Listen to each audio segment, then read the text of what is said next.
All right. So for number 9, so a lot of people look like a 30-60.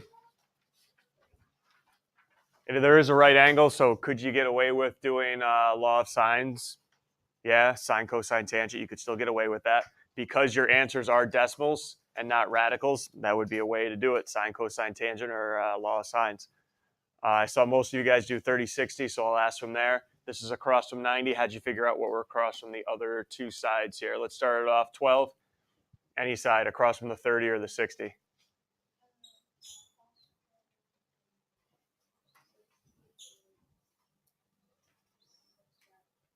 Okay, and then across from the 30 must have been 6. Perimeter, you're going to add up all the sides, and since it's a rectangle, we know opposite sides are equal.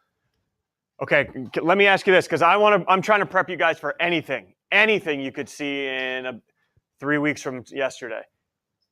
What if it was not in decimal form? What if it was in radical form and said find the perimeter? Which one of these could you add up here? Which combos could you add together? Because you can't add all 4. You cannot add all 4. You can add the 6s and get 12.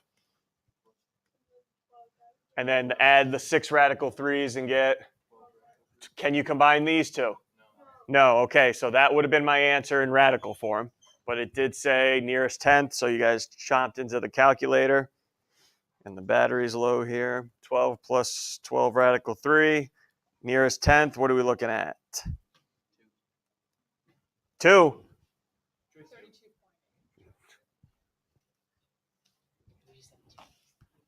Thank you. We okay there? No, most of you use the 30-60, or anybody use SOHCAHTOA law of sines? Okay, that's fine. All right. All right, little transformation. What's going to map A, B, C, D, E to the prime one? There's really no calculations involved here. It's just how do I move this one on top of the prime one? And how do I move it on? Which 2 here? 6, which 2 do I have to perform? Line reflection followed by a translation. You got it. Flip, slide. You have, again, what I always worry about with these is in your mind, you can see how they match on top of each other, but what's more important is the points match up. Yes. Okay, the points match up. You may have these go right on top of each other, but A matches up with E prime, and that's a problem. Okay, so make sure the points match up. Oh, and look at this, 11. Conveniently what we've been working on here. So what volume is left after I take out a little cylinder there? So I got a prism, and I'm going to subtract out the cylinder from the middle there. All right, so here we go. Prism, what'd you guys calculate for the prism, or how'd you calculate it? 13, how'd you calculate it? Hey, how about 11? How'd you calculate it? You're too slow, Emma, too slow. Go ahead, Emily. Cylinder then? Are you on the cylinder? Because that wouldn't be for the prism, that'd be for the cylinder, right? Okay, so pi r squared height, which was, what was the radius of that cylinder? 1 squared, and ooh, what about the height of the cylinder? Nice job, 6. Right here, here's actually this edge represents the height. Great job there. Now what about the prism? 10?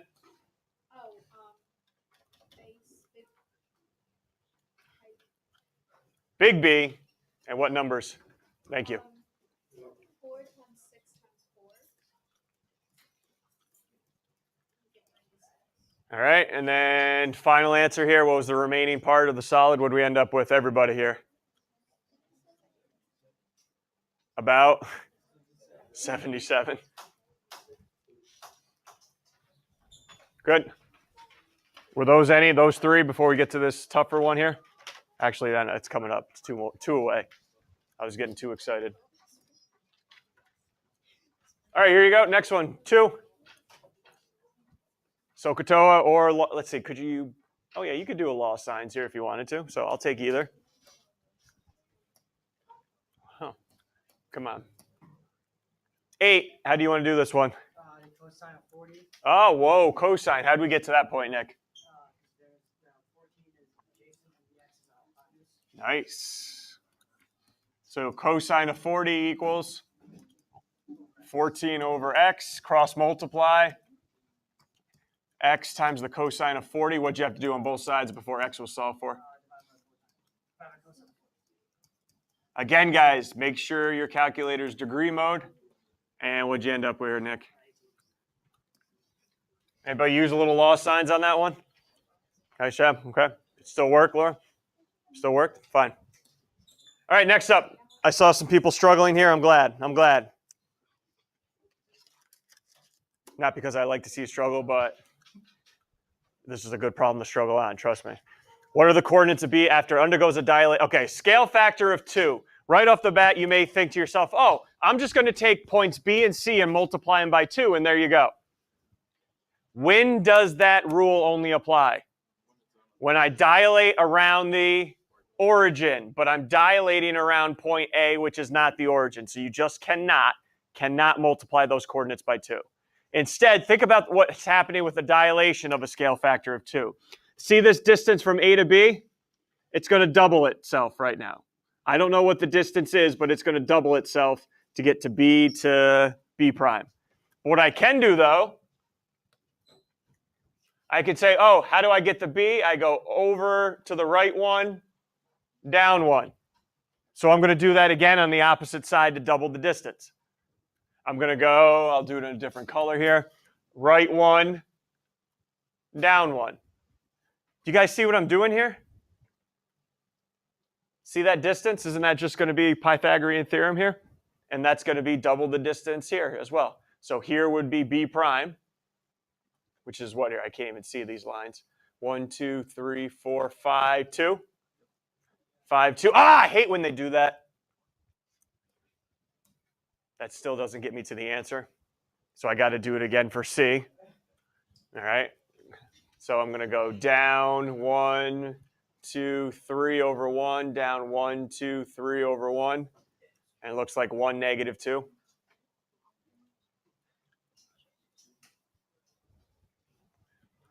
So you are doubling your distance. Everyone all right on that one?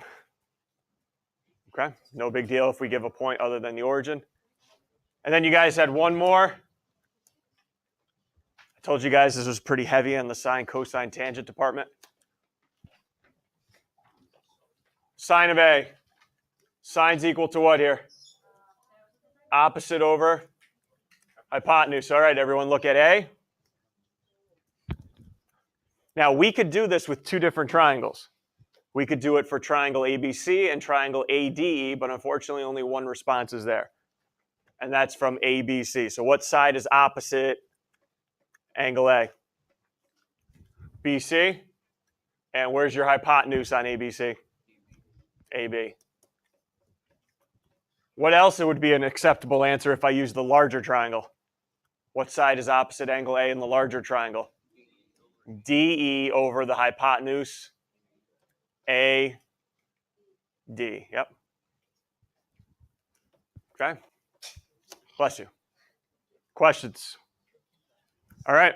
I'll let the rest of the time now. You guys have. Yeah, the only thing I'm going to warn you guys about, I went over during homework. When you read the problem, ask yourself very first thing, do I need to convert here? All right. If I need to convert, I got to keep that in the back of my mind. If not, go after it.